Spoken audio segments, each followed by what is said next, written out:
Welcome, Pewter Report readers, viewers, and listeners to a brand new edition of the Pewter Report podcast, energized by Celsius. It is a Pewter post-game show, the last preseason Pewter post-game show of the Thank year. God. And you took the words right out of my mouth, Scott. Thank goodness it is the last preseason game.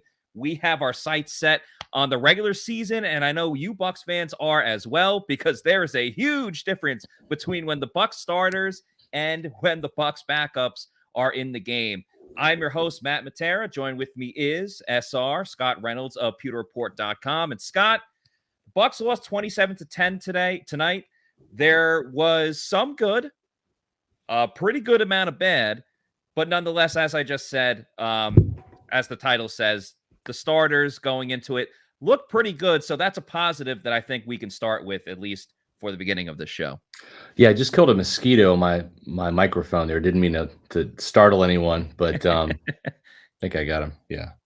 Nice. Yeah. So I mean, probably the most exciting thing happening tonight was the mosquito kill by me. I mean, Tom Brady played. That was good. And we saw Julio Jones with a nice catch. And BlaineGabbert looked good, also played good, and had a nice play to Cade, 30 yards. Other than that, I don't know. I mean, J.J. Holland had a catch. Really, this was kind of a disappointing game, right? We've been hyping this group of undrafted wide receivers, Matt, for a long time. And for whatever reason, they just have not shown up the last two games at all. Against the Dolphins, these guys were getting open, making plays for BlaineGabbert, for Kyle Trask, and that just was not the case really over these last two preseason games. So if for as much momentum as they were getting in practice and after that Dolphins game, it's come to a screeching halt. And then they didn't even really show up on special teams either. So it's really going to have to go down to the practice film for some of these guys to make the team. And then there's other players on defense and special teams that had made some strides, had created some buzz in the preseason. Nolan Turner got the start tonight because you didn't see Antoine Winfield out there and Logan Ryan. So he got the start, and also Keanu Neal. So he got the start at center Safety. field, safety. Yeah. And didn't play well. I mean, he missed a huge tackle opportunity on the 45-yard touchdown run by Sam Ehlinger. So he took a step back tonight, I think, from a defensive standpoint. He did come away with a special teams tackle. Maybe that helps his cause. Olakunle Fatukasi, I thought, had 4 or 5 tackles tonight on defense, missed a couple of tackles as well, which we really hadn't seen over the first 2 preseason games. He'd been a pretty stout tackler. And then, another guy, Don Gardner, who almost had an interception, then came through with the pick in the last game. I didn't think he really stood out, at least on the initial first glance. We'll go back and look at the tape. But there's a couple of guys that had been making some strides and getting some buzz. And this could have been the exclamation point for some of these young players to make the team. And it just didn't happen tonight. There were a number of players that fell into the quote-unquote trap of they were doing some good things in training camp and the joint practices, especially those receivers that you mentioned. When you get those one-on-one matchups, which, again, as we talked about, are a little more favored for the receivers, you look pretty good. But things are different when the lights turn on, when you put on the full gear and you're going up against another team in an actual NFL game. And Scott, some of those receivers really could have used a Celsius energy drink. And of course, Celsius is the providing sponsor of the Pewter Report podcast. And we love Celsius for multiple reasons. Number one, the variety of flavors that they have. I am rocking right now the sparkling orange pomegranate. They also got kiwi. They have watermelon. The old school orange is one of my favorites. I've been rocking that a lot. And of course, the vibes are great too. The vibes are always very high with these cans. The Arctic vibe, fantastic. Tropical vibe, and the peach vibe. They have 7 essential vitamins, and it gives you that essential energy to get you through your day. Whether you're watching a mundane second half of a preseason game, going to work, or getting ready to pump that iron on a workout, make sure you're drinking a Celsius energy drink. Go to the store locator on their website, find out where there's a Celsius near you, or buy them in bulk on Amazon. I would highly recommend getting the variety pack because variety is the spice of life, and you could set it up where they go to your house or apartment every 2 weeks, 3 weeks, whatever it may be. Just make sure you are drinking Celsius energy drink. And as I said, sparkling orange pomegranate right here for me. I'm going to crack that open in a mere couple of seconds. You got the... I got the cola. Oh, you got the cola. You know what, Scott? Yep. So many people have been saying, man, like, I really want to get the cola. We hear everyone hyping it good. up. It really is. It's a great change up. I prefer the fruity flavors in the morning, the orange, the orange pomegranate, as you mentioned, the tropical vibe, Arctic vibe. I love those. But in the afternoon, it's got to be like, the cola or the cucumber lime, where it's just not as kind of a fruity taste. So I'm the old man of the podcast, so I've got to have 2 Celsius to stay up this late at night and get some work done. But glad I did. Speaking of getting some work done, we did see Tom Brady get some work in. We were all waiting for this, right? After old man Brady comes off his training camp vacation, right? That's a luxury.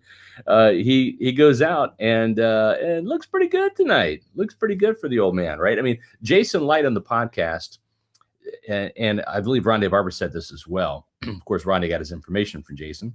Yeah. so did I. But his arm strength is just it's better than it's ever been, which is just crazy to think, right? At age 45, that Tom Brady is slinging the ball as hard and as fast as he ever has. But that was the case tonight. I mean, he had a ton of zip on that ball to Julio Jones, who made his first preseason catch for the Buccaneers, a 20-yard out that was just an absolute laser.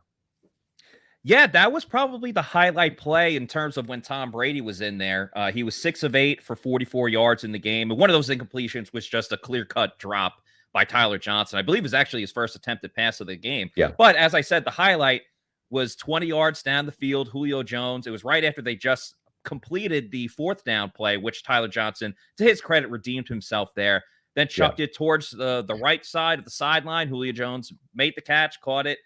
Didn't really make a move and kind of just went out of bounds. But that was exactly what you wanted to see from Tom Brady and Julio Jones. And it's funny because you mentioned Jason Light.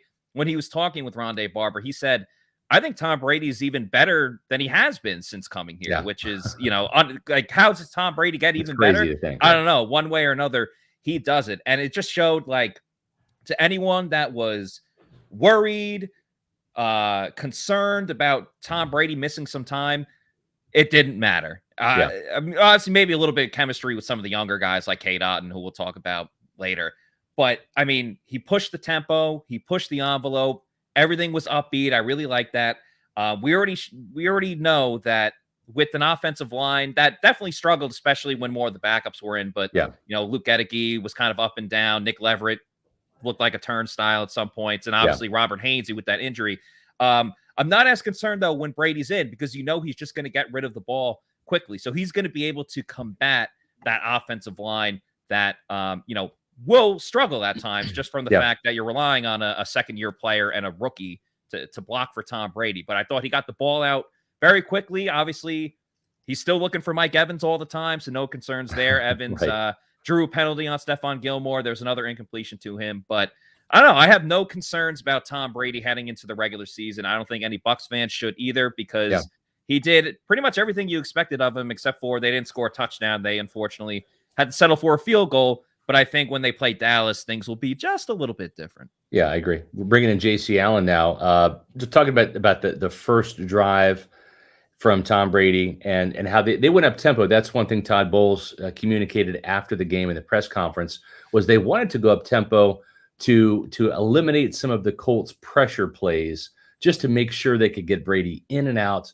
And they even went for it on 4th down. I think if there is something to watch now, again, this is August football. This is different than the regular season, right? Where you're going to have the starters in for the whole game. But this has kind of been a bit of a carryover here in the preseason. The 3rd down conversion rate for this team tonight was 1 of 11 on 3rd down offensively. That's 9.1%. That sucks. That's really, really bad. And the Buccaneers did convert their only 4th down, which was a play when Tom Brady was out there, because they wanted to keep that drive going. But it's just something to watch, because Josh Capo and I were in Tennessee watching that horrific offensive performance last week against the Titans. And again, the Buccaneers really struggled on 3rd down. So we'll see if this is strictly a situation where it's just August football, forget about it, Tom and the guys come out clicking, or if this is kind of a fundamental issue with the play calling, marrying in with the execution on the offense, and just not having a lot of consistency in practice with the offensive line injuries, with Tom Brady being in and out. We'll have to wait and see. Are either one of you guys concerned about third downs yet? Or is this just something we'll kind of keep an eye on, maybe in Dallas, but otherwise it might just be an August issue? JC, go ahead. Yeah, I think we're talking about this more if it continues in Dallas. You know, when you're dealing with some backups out there, third stringers, you know, wide receivers who are undrafted, and you know, Kyle Trask in his second year and still kind of, you know, getting down everything in the playbook and rhythm with everybody, and it's turning in and changing in and out linemen combinations. I think that'd be a situation where if it continues, there's some serious question marks. So you mentioned offensive play calling. Thankfully, Leonard Fournette had a 13-yard run on that first run of the game. Yeah. But how many first down runs are we going to see from Byron Leftwich until you know, teams are already predicting it, and it's very predictable at this point. But it sets you have the best passing offense in the league, and the best quarterback in the league, and you're continuing to do these runs, which sets you back on those plays and can put you in those situations where, you know, you're facing third and longs, and that continues in the Dallas game. Matt, I don't know about you, but that scares me. That worries me because you're leaving drives on the field at that point. It's something to have on your radar, but I don't think like right in front of you. I think we also have to remember that, you know, Chris Godwin did not participate in this game, and we'll see if he plays against Dallas. But Russell Gage, again, is another player that will probably be playing when they head to Dallas on Sunday Night Football. And, you know, it's not Tyler Johnson that's going to be dropping that ball over the middle. It's going to be Russell Gage. It could more be. than likely. Well, you never know, but I don't know. I'd be willing to bet himself on that fourth down, though. He did. But I don't know. I have a little more faith with Russell Gage in this offense than I do with Tyler Johnson. As good of a, you know, training camp preseason Tyler Johnson was having up until, you know, this game. I think, you know, they obviously didn't throw the kitchen sink with this offense in this one game, and it was only one drive for Tom Brady. So all the other mishaps and not converting on third down, when it's all most of the backups for the majority of the time, I'm not overly concerned about that, because ultimately it's going to be Brady orchestrating these drives and Brady making the decisions on third down. It was a little odd that he went to like Cam Brate, you know, on that third down, where it's like Cam Brate's not a guy that is going to break tackles, but sometimes you got to go where the defense dictates it. It's one of those things too, where this is preseason. They're not game planning for the Colts. They're literally just trying to look at things. And that's why a lot of the fans are kind of freaking out about all of the running plays and not really giving Kyle Trask and the young receivers a chance to show themselves. Well, they still have some young backup offensive linemen that might end up on the practice squad that they have to evaluate as a run blocker, right? I mean, that's why you're seeing that. It's not just to try to win the game or get points or feature, layered at the end of the game, so much as it is just the offensive linemen and also the receivers out there. Can those young, small receivers, can Kalen Geiger block? Can Jarrett Stearns block? Can Devin Tompkins block? Those are things that these coaches want to see, and that's part of the reason why it got really boring at the end, because it's not about game planning or trying to win the game. It's about putting guys in situations so you have them on tape and you can make an evaluation. And do you want to put a lot of tape on those young undrafted guys out there this last preseason game and kind of evaluate that game, as you mentioned, their blocking game?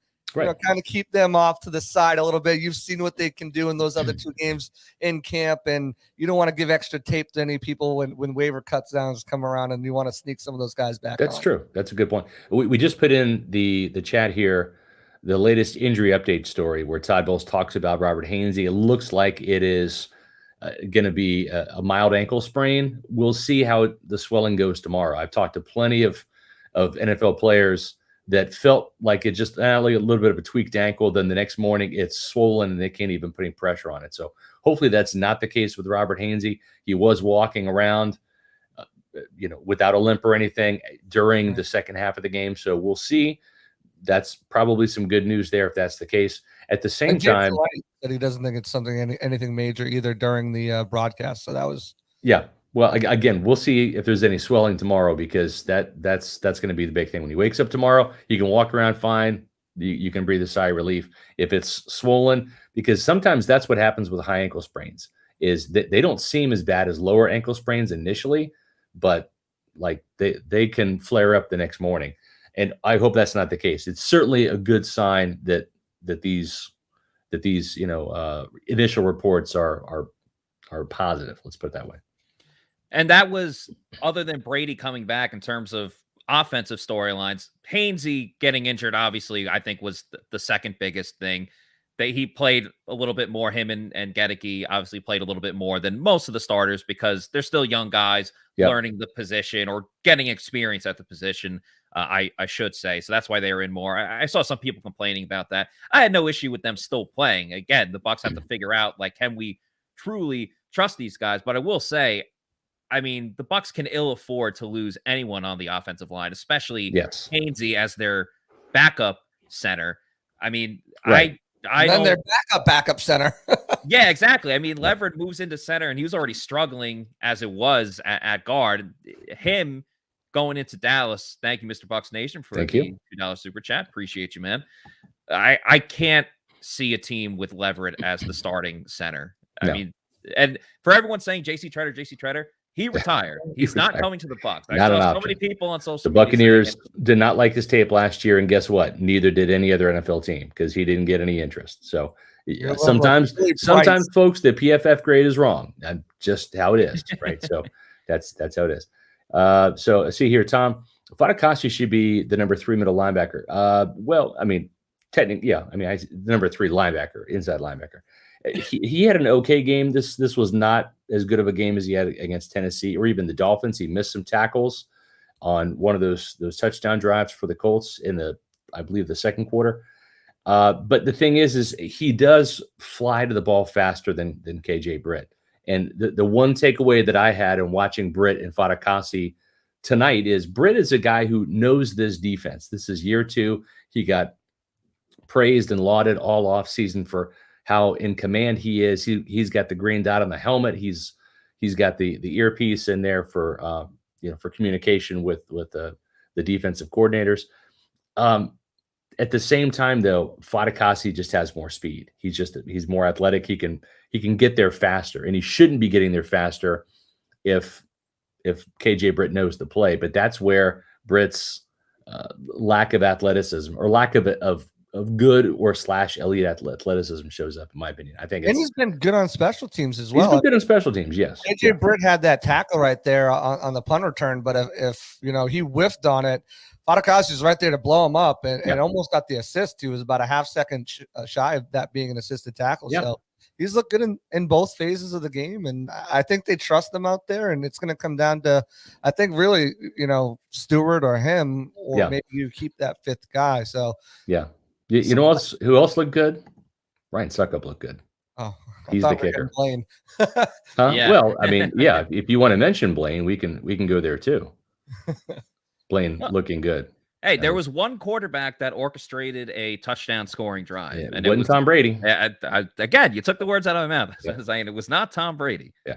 No, BlaineGabbert, what he did this offseason is, I don't know, and I wrote about this in the SRS Fab 5. I'm not going to go into a lot of details. You can read it on pewterreport.com. But what he did was he elevated his game enough to keep Kyle Trask as the number 3. And Trask just did not do enough in last week's game or tonight to where he made a real run at the backup job. And when Blaine got the starting reps with the ones, he operated that offense pretty well. It was not to Brady's level. I'm not saying that whatsoever, but I'm just saying he looked better than Kyle Trask did at a lot of points in training camp, in the practices, and also in the preseason too.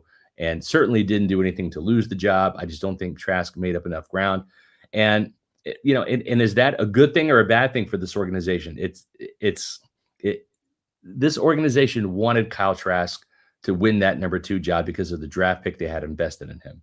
And I don't think after 3 preseason games and an extended look at Kyle Trask in practice, especially getting all those backup reps behind Gabbert, that he did anything to make you say he is a quarterback consideration in in the post Tom Brady year, whether that's 2023 or maybe even later. But I think this organization is thinking this is Brady's last year in Tampa or maybe in the NFL. And I just don't think how Kyle Trask can make that leap from quarterback 3 to quarterback 1 in an offseason or I should say during a season where he's going to be getting hardly any scout team reps as the number 3 quarterback again. Yeah, right. And I think this was one of his better games that he's had. Certainly better than last week. You saw some different things out of Trask manipulate in the pocket, making, he had Keeft wide open underneath, but then he found JJ Howland for a deep gain. And there was some good plays made by him, but BlaineGabbert just been better. I mean, Blaine had his early season struggles, but he got over those, in camp, but he got over those really quickly and has really performed well. And let's face it, when it comes to what Brady wants, he wants Blaine out there holding the clipboard, sitting down with him with the Surface Pro after drives and breaking down the plays. And that's always kind of going to be the case. And Trask really had to come in and be lights out and really take over that position. That never happened at any point. So Blaine's going to be the guy. And Trask will be lucky if he's even active on game days, just like he was last year. Yeah, that's a good point. He'll probably just be holding the clipboard, but wearing a hat, going and watching. Clothes. I will say, BlaineGabbert, again, when we lived in this world where Tom Brady wasn't coming back and the Bucs really only had the choice between Blaine and Kyle Trask, BlaineGabbert, his performance throughout the whole preseason made me think and I guess believe that he is the guy that if he were to play a significant amount of time, I would still pick the Bucs to go and win the division in the NFC South. And that was kind of our hopes for BlaineGabbert again in this Brady retirement world. And so I think Gabbert, performed pretty efficiently. Didn't turn the ball over. He didn't scare you. You know what I'm saying? It's like the knock on the old BlaineGabbert was the frightening interception, the turnover, the sack fumble. And again, it's been my fascination, my curiosity. What would Gabbert 2.0 look like? What would the 32-year-old Gabbert, who's been sitting and watching Brady for the last couple of years, the best to ever do it, knows this offense. This is year 5 in this system. He had 8 different offensive coordinators in his first 8 years, 8 different systems. Coaches. That was there's no way anybody can have success. You can't. If Tom Brady had that, there's no way Tom Brady would have even one Super Bowl right now. Nobody. Into Alex Nobody. Smith. Alex Smith kind of went through the same stuff in San Francisco, and then he found success later on in his career with the Chiefs. But I think, Matt, you hit the nail on the head. If Brady has to miss 4 games for whatever reason, I think you go into those 4 games saying, okay, we can probably go 2-2 at least with Gabbert at the helm with the weapons and the way the defense was expected to perform this season. So I think that was a perfect, assertion of what Gabbert has shown so far through this preseason. You just don't hope it's the first 4 games of the season. Right. Exactly. And one last thing on Kyle Trask real quick. I do want to give him credit. He made 2 really good throws. JC, you mentioned one of them when it was kind of the play broke down. He's able to get outside the pocket and hit that pass to Howland, which was Howland led the team in receiving yards on that one play. Well, he's had 2 big catches now. He had a big catch from Trask in the Dolphins game as well down in the team. So this is a player that they like. I think he's a practice squad player for the Buccaneers. Oh, for sure. They already got their 4 tight ends, but next year, right, you got to make a decision. Cam Brate's going to be 32. He's in a contract year. Kyle Rudolph. Honestly, Kyle Rudolph has probably been the 3rd best tight end in camp. I would put Cam Brate with his experience, a slight edge over Cade Otton, who, we saw 2 really good plays, 30-yard catch on a great pass from Blaine, a little 7-yard catch. He had a drop that you just can't have, hit you right in the hands. You turned around and to run before you caught it. Right. And then he had the penalty, but he will be, in my opinion, the starting tight end sooner rather than later this season. He's going to be tight end 1.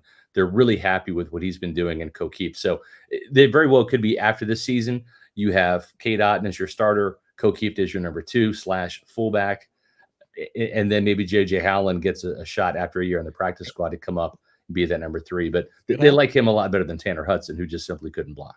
The tight ends overshadowed the wide receivers today. Otton, really of course, making that big play, of course, that that was the beginning of that was the beginning. Well, yeah, the Julio play was that nice, was just great. but outside of that, but Yeah. but Otton's catch, that helped lead to the touchdown that went later on. And Kieft is becoming like a human blocking highlight reel. Yeah. People would rather watch Kieft pancake someone than like the Bucs move the ball down the field. He's become Twitter goes crazy whenever he's blocking somebody. Yeah. He's like becoming a cult hero early on as a rookie. He's kind of like fun to see. He is must see TV. Yeah, he really is must see TV.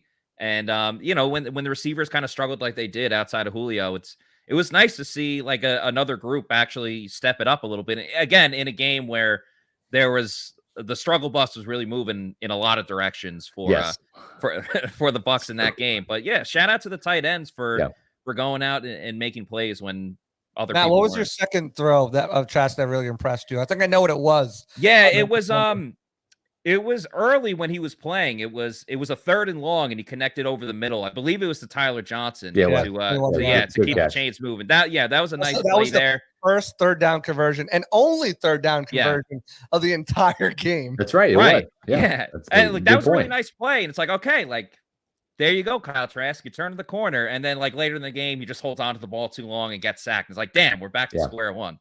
That's how it goes. Yeah, well, I think we would be remiss if we did not talk about the end of Scotty Miller in Tampa. And that stinks. I mean, I saw somebody in there that says Scotty needs a whole case of Celsius. He's actually a pitch man for Celsius. I like Scotty. It's a shame that he just could not recapture what he did in 2020. And sometimes that happens. I've seen guys that you think the arrow's pointing up for, and then something happens.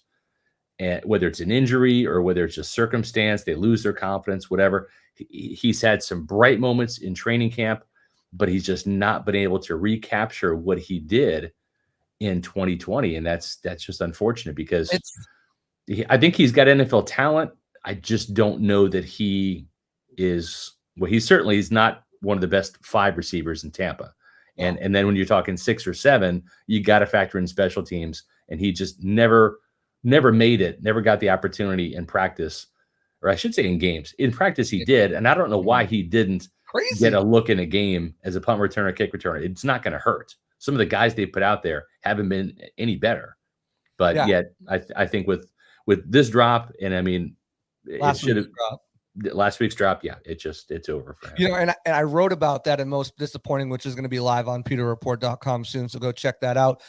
I don't know. It appears at the moment and that the competition got to him. Like it was too big for him. And that's all he's been worrying about in the back of his mind, because that's a routine catch. Like you make that. And last week's catch, you make those catches, and he's made those catches. That's the thing. He's looked really good in practice. I've been really impressed with him, the way they've used him as a versatile guy, not just that one-trick pony going over the middle of the field. He did it last week with that 15-yard catch over the middle, playing a little bit of slot, doing the end arounds. And he's been out there every single day at punt returner, but they didn't use him at all, which is very surprising. But he talked about adding that extra weight to his body to help him be a more efficient blocker and everything like that. But man, Scott, did he have a whiff in a half shell on that Keyshawn Vaughn tackle for a loss in the game. And you got to make that block. I mean, and that's part of it too, is that's where Tyler Johnson, who's not the best blocker in the team, but he's bigger and better as a blocker. And this is a team that when they want to run the ball, they want to see the wide receivers block, right? That's part of the job requirement. And that was a big reason why Cyril Grayson actually got promoted from the practice squad last year.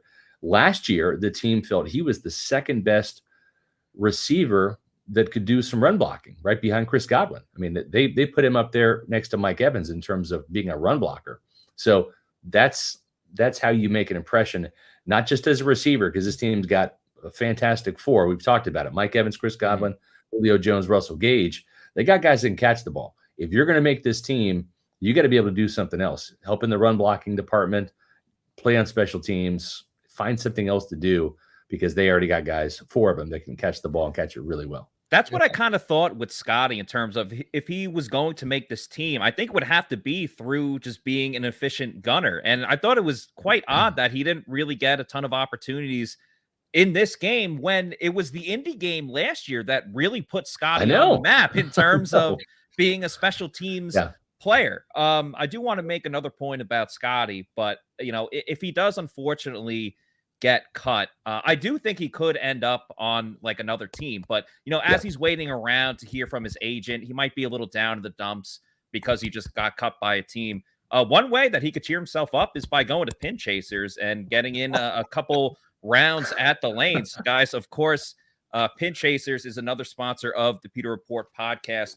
We've had the Pewter Report Bowling League there. We've had other great events there with guys like Mike Allstott, Martin Gramatica. Pin Chasers is the place to be if you're going to go bowling, but it's even more than just bowling. It is a great night out with friends and families. They got multiple locations, as you see on the screen here. East Pasco, Zephyr Hills, Midtown, and Veterans. They have one very close to the Advent Health Training Center where the Bucs have their practices and training camp that goes on. The food is very underrated. Love the pizza. The chicken tendies, awesome. The nachos are absolutely fantastic. And at this time of the year where it's scorching hot outside, you want to go to a place where the AC is going to be bumping, and that's why you need to go to Pin Chasers. You could also book your kid's party there. They got the arcade room, so your kid and their friends can bowl, go to the arcade, and like I said, it's a fun night out with friends and family because they have deals every single night, whether it's all you can eat pizza, all you can bowl, dollar beers, whatever you want. There is a deal out there for you, so go to Dollar beers, I'm in. Yeah, exactly. Thought about it, I'm in, Andy Bernard. So, yeah, go to pinchasers.net. And you will not be disappointed. But yeah, one last thing about Scotty is, and JC, you also already kind of talked about it. Thank you very much, Charlie. He was making those plays in practice, over the middle, just pretty much just not the deep ball, not the play that we know that Scotty can do. Right. And it wasn't, it was a little bit of a lack of opportunities. Like he had the one moment in the Miami game and it was a little like not a little, but like just slightly underthrown by Kyle Trask, and that's why the defender was able to knock it down. Yeah. But like again, he should have made the catch in Tennessee. He should have made the catch in this game. They tried to throw. It wasn't necessarily a screen, but they tried to get him the ball, and there's defenders all around him. So it was a reception for a loss. He's just it hasn't been there when we want to see different iterations of Scotty Miller, and it just hasn't come to fruition. I'll tell you what, I think this just solidified that the Bucs are probably going to keep 6 wide receivers on this roster. The lack of, the lack of Devin Tompkins' involvement, Kalen Geiger's involvement. I think that's clear signs that they didn't want to showcase them too much, as I mentioned, to try to sneak them back on the practice squad. And as much as everyone in the chat's going to hate this, but I think Darden's your 6th. Tyler Johnson's locked up that 5th maybe 2 games ago. And I think that's your 6 wide receivers. I don't think there's 7 wide receivers on this roster. Well, the other thing too is it depends on how severe this ankle injury. Again, we don't think it's severe because Robert Hainsey was out walking around in the second half and just looked like he was okay. But as much as I hate to say it, they might have to keep John Mulchin on the roster for a week or 2 just in case, because if it is an ankle injury, even if it's not a high ankle, if that's tweaked, you're down to essentially one center in the game, and that's Nick Leverett. If something were to happen in Dallas. And so I don't want John Mulchin on this roster. I don't think he's deserved it. But again, as Todd Bowles has said, it's not about keeping the best 53. It's about keeping the right 53 for your team. And the injuries that they've suffered in the offensive line with Stinney and Robert, Robert Hainsey and of course Ryan Jensen. You don't want to get into a situation, and I was just talking in the PR group chat during the game. It feels to me week 1 is not going to be the shootout that it was last year, right? It's not going to be close to 40 points or whatever each team scoring. This is going to be a game that I think is going to be in the low 20s because you've got 2 banged up offensive lines, Dallas and Tampa, 2 pretty good defensive fronts, obviously in the Buccaneers and the Cowboys as well. Those sides of the ball are the strength right now for the Cowboys and the Buccaneers. So it just feels to me like this is going to be a game that's going to be 2017, 24-20, somewhere in that range. And the last thing you want to do is suffer another key injury in the offensive line where you can't run the ball. Tom Brady's getting hit. And we know we've seen that movie before, and it doesn't end well. We saw, who saw that movie was Rashad White. Rashad White saw a horror flick, and that was, the Colts 5 yards in the backfield before he even had an opportunity to get the handoff. Nick Leverett got blown up. Nick Leverett actually made a tackle, I think, on the first one. Like, he got driven 5 yards back, and Ainsley got blown up. All three of those interior linemen just was did not what was his name? Grover, Stuart Grover or whatever. That guy, Grover, whatever his name was. I don't know. No, that's the president. Grover Cleveland. Try him. Maybe he's a good interior blocker. I don't know. He was a big guy, so he was a big guy. He had some girth, so maybe that helps. Grover Stewart or whatever, he was just wreaking havoc on that second drive. Did we get any confirmation on a Leverett injury? Because it was a shoulder. They're not okay. Because Todd Bowles didn't address it after the game tonight. So he did say something about it. He said it was a shoulder, but he's not sure. Or we'll see tomorrow. Kind of, he's sore, or him. Todd Bowles' favorite quote this offseason so far has been, "Oh yeah, he's sore," and then the next day he ends up on IR. So I don't know. So let's talk about the starting defense, right? Yes, we saw. Right. Let's talk about some good stuff. We've seen Lavonte David, and for those people who haven't been at the training camp or haven't read PewterReport.com, shame on you. You should be reading PewterReport.com. But we'll tell you how Lavonte David has played during training camp. Really, really good. Matter of fact, he's had just not one but 2 red zone interceptions in practice on Tom Brady. It doesn't happen, folks. Tom Brady does not throw red zone interceptions, certainly not in games, rarely in practice. But Lavante's picked him off twice. And David is 32 years old, coming off a Liz Frank foot injury, which that's a serious foot injury. When Lavonte tried to come back and play in the playoffs, he was maybe 60%, probably closer to 50%. And they held him out during the offseason. He has come back with a vengeance in this training camp. I think both you guys have seen enough of him out there that Lavonte looks, I'm not going to say like he's 29, but 30, not 32. He looks like he's still got some wheels. We saw a great sack tonight. He forced an incompletion with some great coverage out in the flat. I think we're going to see the best of Lavonte David. He's in a contract year. He's 32. He's got something to prove, does he not? Yeah, absolutely. That was, and he only played, 1 or 2 series. That was the Lavonte David that we have seen throughout his career with the Bucs. And it was so funny. Matt Ryan definitely had to have some deja vu of just a Bucs linebacker blitzing right up the middle, untouched, and sacked within seconds. But those were, and we've talked about it a lot, the impact plays, the splash plays were not there for Lavonte last season. And obviously a lot of it had to do, with his foot injury. So it was just great to see him flying around, and he made that impact play. It was another sack on 3rd down, which has kind of been the theme for the Bucs defense, at least throughout this preseason, at least for a couple of games.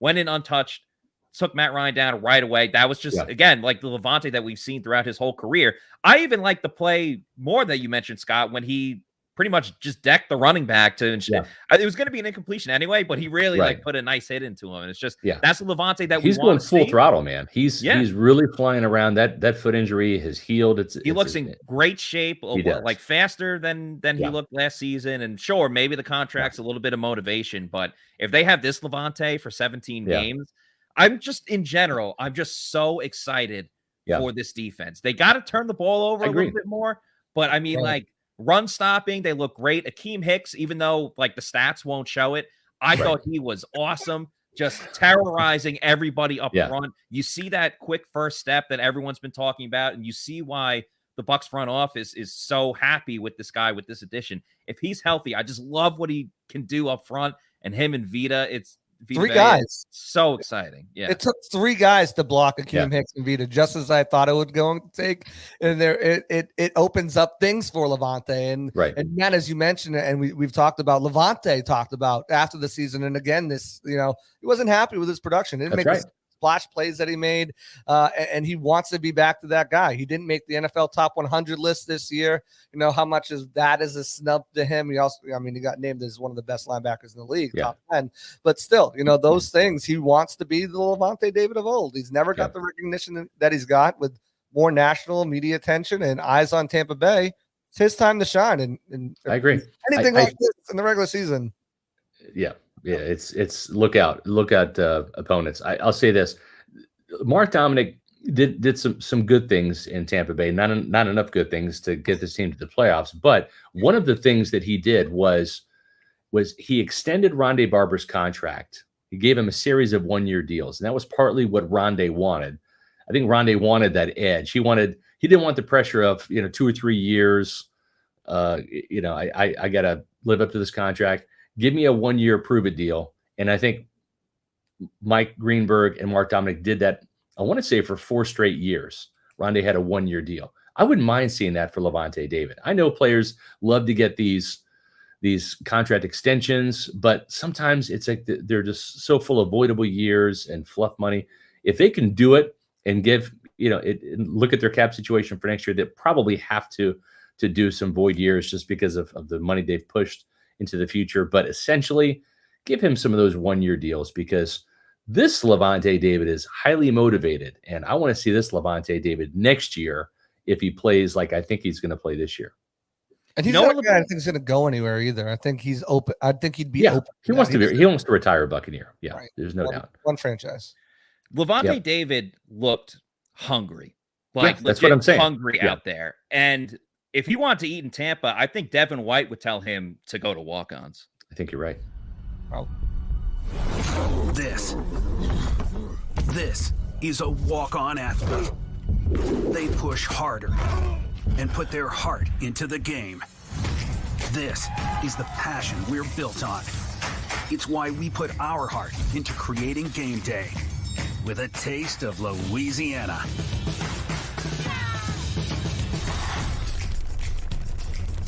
Walk-ons, we live for this. Bucs fans, we got something exciting for you. We are taking our pregame show on the road, calling it Pewter Report Tailgate this year. And we're going to be live an hour and a half before kickoff at either the Midtown Tampa location or the Wesley Chapel location of the Walk-On Sports Bistro. Now, Matt mentioned Devin White. He's actually a part owner of the Wesley Chapel location. So don't be fooled when they're talking about New Orleans, okay? I mean, this is not a Saints joint. This is a Buccaneer joint here in Tampa. Walk-On Sports Bistro is the place to eat for game day or any day. There are over 100 walk-on locations in 15 states, including 8 in Florida, with 2 in the Tampa Bay area. That Wesley Chapel location is across from the Outlet Mall up here near me in my neck of the woods, and also JC as well. And the new Midtown location is just minutes from the stadium, down there where Matt lives, with a wide selection of your favorite beer on tap, craft cocktails, burgers, and delicious Cajun and Creole-inspired food. Get in the game with Walk-Ons. Happy hour is 3 to 6 Monday through Friday and all day on Tuesday. Walk-Ons is great for lunch and dinner, and especially on game days with their massive amount of TVs to watch all the action. Visit Walk-Ons in Wesley Chapel or Midtown, or visit them online at walk-ons.com. Yeah, the Lutz location. The Lutz location, Wesley Chapel location, has self-pour tables where you have the taps right there. Where you sit, JP. It's great. Right? Am I right? That's where you sit? Yeah, that's where you sit. Yeah, absolutely. I knew that. One thing I want to mention, you mentioned Hakeem Hicks and Vita. Logan Hall hasn't recorded any sacks. I'm going to restate this for people out there who believe that Logan Hall might be getting 6 sacks, which is his goal this year. The Buccaneers have drafted, since Warren Sapp, 4 defensive tackles in the first round. Warren Sapp himself, the Hall of Famer, the best defensive tackle in franchise history, one of the best in the game, had 3 sacks as a rookie in 1995. The next defensive tackle they drafted was at the first round was 1999 Booger McFarland, who had 1 sack as a rookie. Then they drafted Gerald McCoy in 2010, 3rd overall pick, who had 3 sacks as a rookie, 5-time Pro Bowler. Then they drafted Vita, who just became a Pro Bowl nose tackle for the Buccaneers. And he had 3 sacks as a rookie. So keep the expectations low for Logan Hall. He's going to be a good player. I thought his play of the night was he had a pretty good rush. Sam Ehlinger just took off upfield 45 yards is what he did at Texas. He's a quarterback who can run and throw. Obviously, with a 45-yard touchdown, he can run the ball. But what I liked about Logan Hall was he chased him 47 yards down the field and just about clipped him at the 1 yard line. And actually he did. And that's what forced Ehlinger to dive into the end zone, fall into the end zone. I mean, you don't see too many defensive tackles chasing a quarterback 47 yards down the field. This kid has heart and hustle. It's just going to take a matter of time to put it all together. But he's got a guy like Hakeem Hicks to learn from, as well as a good coaching staff. I like where Logan Hall is at right now. He's going to get better. He's going to be really good. But folks, that effort, that attitude that he has, that's top-notch stuff. Yeah, and he almost had a sack too on Nick Foles when Nick Foles scrambled that 5-yard run. He was very so close. And you're right. I mean, leaning on those guys, and he was held on that play too. He was held on the Ehlinger run. So right. And I mean, I talked to him after practice this week, and he's like, having those guys, those big guys, and learning from Will, teaching me kind of what not to do, and I bring a little bit more pass rush presence. So Will's been picking my brain, and just having those guys to talk to and lean on, and be the same height as him, be the same size as him, to really learn, how to play with pad level, how to play with discipline, how to use his speed and his get off to really make plays. I think you're right. I mean, 3 sacks this year. And that's a great start. I mean, a great start. I was talking with Jason Light. I said, if he gets 3 sacks, he's on a Pro Bowl pace. Because Right. Vita Vea, Gerald McCoy, and Warren Sapp are all Pro Bowlers and had 3 sacks their rookie season. So he laughed at that, of course. But I mean, I would be fine with 3 sacks from Logan Hall as a rookie. And I think he's capable of more. I'm not putting a cap on him, but I'm just saying he's got to learn. He was not a 4-year starter at Houston. He's still learning the game. It's going to take him a little bit of time, just like it took Vita Vea. Vita Vea only played 3 years of defensive tackle, and that was at the University of Washington. And so he was a running back. He was a running back in high school. Yeah. Exactly. So it's just going to take Logan Hall some time. He's going to be good. So glad this team, Matt, as you mentioned, has Hakeem Hicks, who can come in as a starter and not have Logan Hall have to succumb to that pressure. That's exactly what I was going to say, is that one of the best things that could happen. I think Logan Hall is really going to fly under the radar this year. Mm-hmm. And part of it is because Hakeem Hicks is here and obviously has, taken like a fish to water here in the Bucs defense. But I think Hicks is going to be a great thing for Hall, not just because he can be a mentor and, he can share information with him and from his years of experience in the league. But can you imagine if Hicks wasn't here and Hall was expected to be like one of the starting defensive tackles? People would be not so good. People would be up in arms about what is he like if he had like the same kind of training camp and preseason that he's had up to this point. People would be like, what is he doing? He hasn't made any plays. And I think that's all right. As you mentioned, like he made the hustle play right then and there. Yeah. And I just can't help but think, I'm not trying to like transition here, but like, did the Bucs just forget that the third quarter was starting? Because it was an atrocious kick return coverage, and then the next play, Ehlinger runs for a touchdown. It's just like, okay. And you could see Todd Bowles was really pissed about that too. The second half was starting now. Right.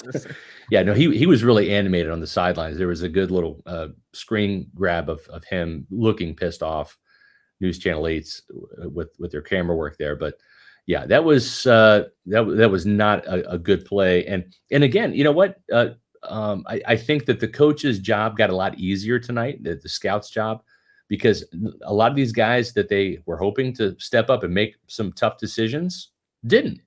And so it's going to be easier to trim this roster down to 53 because, well, and maybe it is more difficult because there were so many crappy plays and players out there tonight, but it just, you wanted some of these players to step up and have a good performance, and they really didn't. You saw a lot of guys, even some, again, so if you tuned in at the beginning of the show, some of the players that we kind of talked about a lot, the Fado Cassis, he missed some tackles tonight.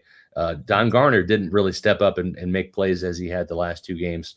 Nolan Turner, did not have his best foot forward tonight. So kind of disappointing to see. I think the Buccaneers starters are fine. Yeah. I don't think this team is going to be as deep maybe as we thought it was going to be after that Dolphins game. I gotta, one takeaway that I kind of had too is Keyshawn Vaughn looks really good. Yes. And we know how good Rashad White made some progress. Yeah. Does this Bucs team, and I know you touched on it, and I'm in the same mindset with my final 53 as well, Scott, but do you think that Do you think Gio is a lock to make this team? Do you think they could roll with these 3 running backs? Here's the thing. Played? Here's what's going to happen. I'll tell you what's going to happen. They have to keep Ryan Jensen on the 53, right? Correct. So right off the bat, you're going to have a 24-hour period where you have 52 healthy players and Ryan Jensen, because they have to make the roster cuts. Then they have to wait essentially 24 hours before they can transition Ryan Jensen to the short-term injured reserve. So that's going to prevent them from keeping a guy they want, bringing back a guy that they want sooner, right, rather than later. And I think that what typically happens is they go to a vested veteran, a veteran who Josh Wells or something like that. Josh Wells, maybe, but I think it might be Giovanni Bernard. They go to him and say, we're going to cut you, and then we're going to bring you back when we have a roster spot by doing that. But I'll tell you what, I would not be shocked if this team goes with 3 running backs. And even if they don't want to bring Giovanni Bernard back, Giovanni Bernard's good. He's just getting to the point where he's getting nicked up an awful lot. He's just getting hurt. He's 31 now, I believe. And I just don't know that is. And the progress from White and Vaughn in pass pro and receiving, like that's what Gio does.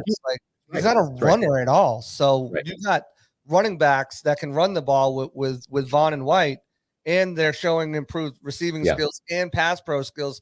I think Giovanni Bernard, I think he's a candidate for the practice squad if he's okay with that. His other option, you go somewhere else, you'd be the third back, maybe third down role type situation, or you're already getting paid $900,000 from the Bucs this year, guaranteed from your contract. Yeah. On top of that, you're going to get a veteran minimum, so it'll be like 1.2. You're going to make around roughly the same $300,000 on the practice squad. Right. Maybe that's a route he takes to stick around, win a game, and they could always elevate them if there's injuries or something. Yeah, and I tell you what too, as we've seen around the league, running back it's a dime a dozen position. It's become that where you can pick a guy up off the street. They did that a couple of years ago with Kenyon Barner midseason. Put him on the practice squad, teach him the plays for a week or two. Then you elevate him as necessary. So I would not be surprised if this team rolls into Dallas with just 3 running backs on the team, because Keyshawn Vaughn has done such a better job in pass protection, running the ball, catching the ball. He's been one of the most improved players in the team. He's really caught me off guard. The NFL is a young man's game, and that goes like double for the running back position, where you just age like in dog years, and you see it with Bernard. He just can't stay healthy. But to your point, like Keyshawn Vaughn, 9 rushes, 36 yards, and a touchdown. And on that touchdown scoring drive, he had runs of 14 and 12, and then showed that he could punch it in from the goal line. That's something that not every running back can do. Like Bernard isn't really a guy that you're going to put in a goal line situation. It's funny. He had some great runs last week in Tennessee. I mean, this is not like a fluky game for him. All season. Going into the season, the best thing Keyshawn Vaughn had going for him is that, like, he still got like another year or 2 on his contract. So like, there's no point in cutting him right now. It wasn't like, he's up and coming. He's improving every year. This is why he should stay on the team. It's like, he's a cheap option. But this year, he's really put it together, and like very much under the radar. He was a guy that, again, like bubble guy, practice squad type of thing. Everyone would be like, that makes sense. But he's, to his credit, he's proving it in the game. And we've seen a lot of guys, whether it's Jalen Darden or, Scotty that we talked about, doing well in practice, don't see it as much in the game. Darden had a touchdown in that first preseason game, but not as much after. Vaughn, maybe not seeing as much like totally in practice, but he's doing it in the game. So that's the best thing he's got going for him. And I think he earned his spot on the team with this performance, especially given the Bernard thing that went on. And you can bet on him to stay healthy too. I mean, he hasn't had any injuries at all. Yep. Willington Prevalon. I don't think he did enough tonight to make the active roster, perhaps even the practice squad. We shall see, shall we not? Benning Potawai had a night tonight, and even Mike Green had some good penetration too. So I don't know. Prevalon had a good game last week, but Potawai, he looked the best of Prevalon and Mike Green. I think out of those 3, Potawai, he had the best night. But the thing is I think all 3 guys are practice squad guys at best. I think and then probably Sanat is also a practice squad guy. I think they roll with the 6 guys that we thought heading into, right? Huh? Sanat got beat up tonight, though. He got taken for a ride by Philip Lindsay on that 7-yard run, and then on the touchdown drive, he had that big encroachment penalty that put him at the 3-yard line. We're going to help Charlie out here. He has been patiently waiting for us to discuss the cornerback 2 position, which we have been putting off. So Charlie, what are they doing? Yeah, I don't know what they're doing. And I don't know. I'll say this. I'm going to go on record right now saying the cornerback position is concerning to me, because Jamil Dean, if he has not made a push for the starting lineup yet, and if they're going to go with Sean Murphy-Bunting, who seems content to allow the catch and then make the tackle, I understand the philosophy of keeping the play in front of you so you don't get beat. And Sean Murphy-Bunting is a guy that's been beat too many times. But we've also seen, Matt and JC, this coaching staff, Todd Bowles, Kevin Ross, Nick Rapone, the safeties coach, they want more takeaways. They want more interceptions. And Larry Foote, the secondary, the back 7 defensive coordinator, wants more takeaways. I haven't seen Sean Murphy-Bunting touch a pass in practice. I've not been to every single practice. I think we all rotate kind of our coverage there. But have you seen Sean Murphy-Bunting break up a pass or have an interception? One, right? It's funny. He did one like the last practice before they headed off to Indy. So arrow pointing up for Sean Murphy-Bunting. Good for him. It was. Yeah, I do have to give him. I do have to give him credit there. What I will say though is to make an interception on the last practice in training camp. No. I thought Jamil Dean was solid today. Like I thought he had pretty good coverage. He came close to interception, which of course has been the name of the game for all the corners. They get very close, but don't get it done. That's the one thing with the starting defense. And again, they haven't really played in this preseason, but that's the one thing I want to see. Everything else they're doing is great, but get some turnovers. That's the one thing I want to see. And Jamil Dean again came very close, but close but no cigar, as they say. SMB is Ellis Hobbs without the speed. I don't know if you guys remember Ellis Hobbs. He was a Patriots cornerback for a long time. Always the same thing. He played about 5 to 10 yards off the receiver, kept him in front of him, came up, made the tackle, never made any splash plays, was the reason why they lost that Super Bowl to the Giants. And that's who he is. But Ellis Hobbs at least had speed. SMB does not have that. And I don't know what they're doing. I think the Zion McCollum injury really kind of threw a little bit of a wrench into their cornerback plans. They were hoping Zion McCollum was going to end up as a starter opposite Carlton Davis at the end of training camp. McCollum just needed experience. He's got the size, the physical tools, the agility, the speed, the athleticism. Checks all the boxes except playing NFL football, which he's a rookie coming from Sam Houston. It's a big jump. And I think not being able to play in the Titans and in this Colts preseason game has really slowed his progress. And it's not like he was making a ton of progress, but the arrow was pointing up for him at one point, and then he gets hurt in Tennessee, and all of a sudden that's just backed him up. He's got this hamstring injury now, and we'll have to see when he can come back. But the problem now is any mistake you make, it counts because it's in a regular season game. It's not like you can get away with a blown coverage again like he had in the Dolphins game where he bit on a fake. Turning your head around to make a play. Exactly. So, listen, we're throwing a lot of shade at the cornerback position. I get that. And folks, if you're looking for shade, like I was for my patio and for my pool, there's one place to turn. It's Florida Lanai Curtains. It's seriously the best investment that I have made at my home. I absolutely love it. Ashley loves it. We live in Florida because of what? We love the warm weather, right? However, the 2 most common complaints about spending time outside of our Florida home is the lack of privacy when homes are being built closer and closer to one another, and then the brutal heat of those warm summer months. The lack of privacy and too much sun can drive you inside, away from you're enjoying your screen enclosed pool or your outdoor spaces as much as you would like. That's where Florida Lanai Curtains comes in. It solves both these problems with the privacy on demand patented outdoor privacy curtain systems and the custom-made screen enclosure shade sails. Their flexible installation options and high-quality products give you the privacy and shade just where you need them. Privacy on demand curtains are made from the well-known Sunbrella brand of marine canvas, and that's what sold us. This is marine canvas quality, backed by a 10-year fade-free warranty. So you know they're going to hold up to all of the heat and the sun and the inclement weather in the state of Florida. And they come in over 100 colors. They're going to enhance the look and the comfort of any outdoor space. Now, the unique shade sails are made from Sola Mesh. They're the ones that go on top of your lanai to block out the sun. They've got a 10-year warranty also against degradation and are built to give you the shade and UV protection for years to come.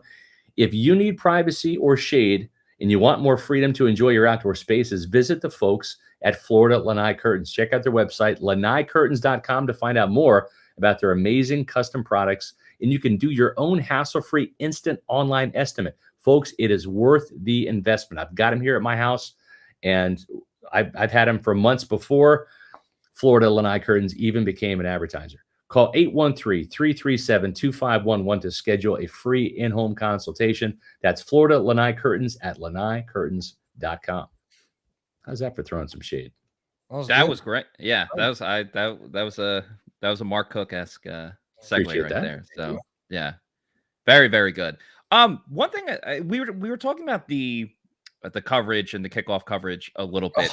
There was just one thing I wanted to mention, and I don't know if it's just me or if you guys are seeing it too, but with Jake Camarda, like his first punt, I thought was really good. What was it, 62 yards, something like that? He absolutely like bombed it down the field. But I do feel like some of his kicks, sometimes he has pretty good hang time, and other times I feel like they're a little more line drive-ish. I'm not sure if it's just that they're not getting, the gunners aren't getting down there quick enough, or he talked about this in the post-game pod. So let me just kind of set the stage here. This entire preseason, they have wanted Camarda to outkick his coverage.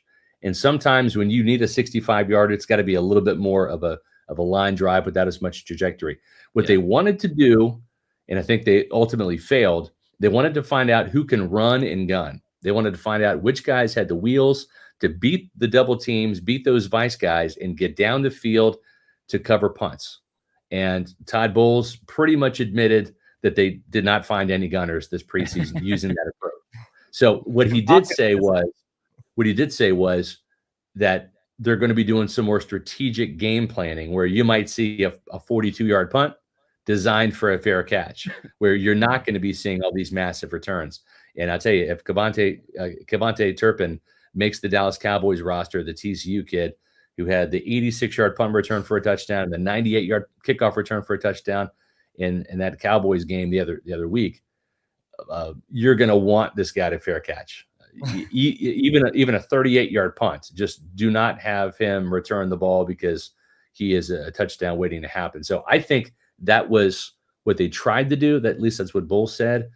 And ultimately it didn't really work. They didn't really find, using that strategy, the guys that could go down there and beat a double team and make a tackle.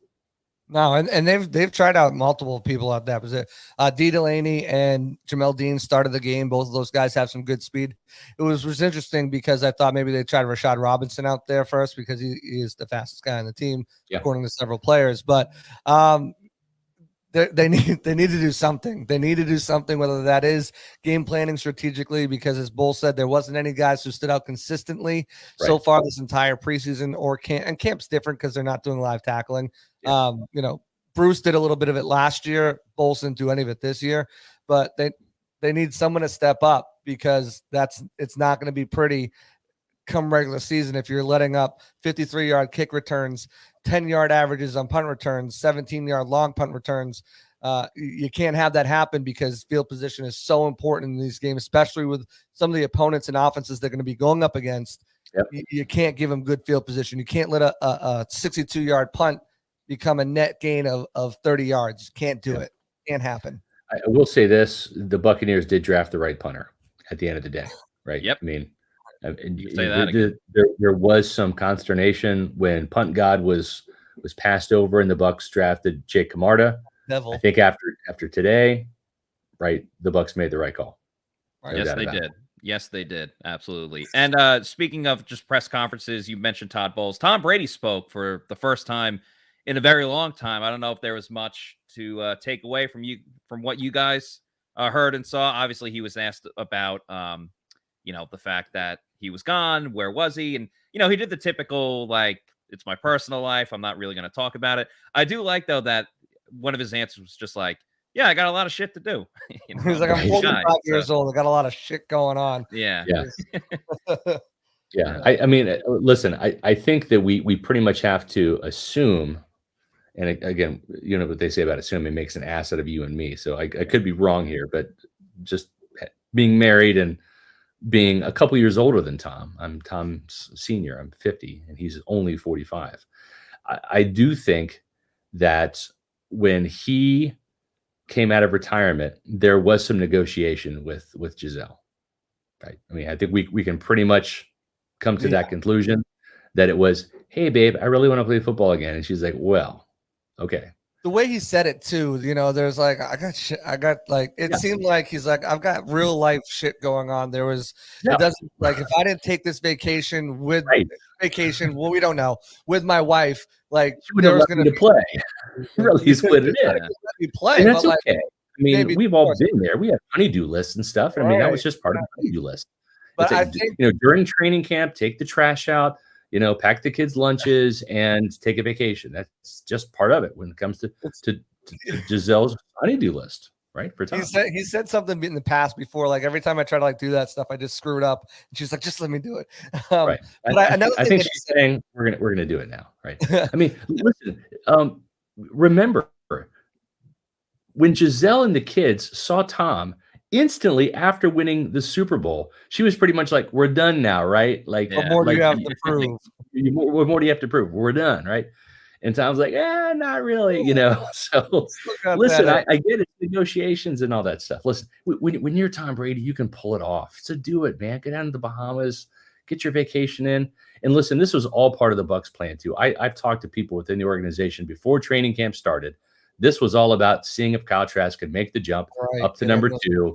And that can't happen if Tom Brady is here without taking a bunch of days off. So, and Bowles said too, like between the 2 games he wasn't going to play, the practices for those 2 weeks, with his days off, he only missed 3 practices. So it wasn't like it's a big deal. I think another big thing too that came out of the press conference from Tom was, he's like, I read all these stories about where I was going to go and what teams I was going to go to.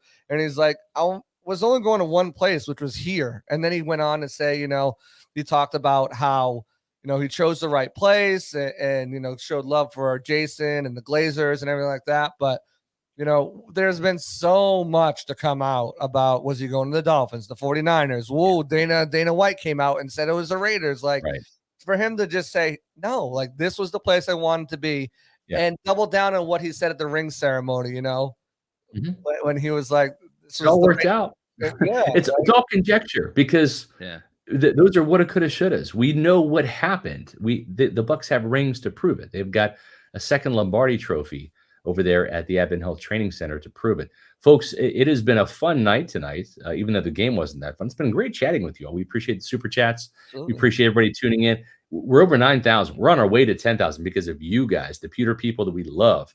Subscribe to Pewter Report TV on our YouTube channel and hit the like button on our videos. We greatly appreciate that. Helps the algorithm, helps us get in front of more Pewter people like you, which makes it fun to talk to more people. We love it.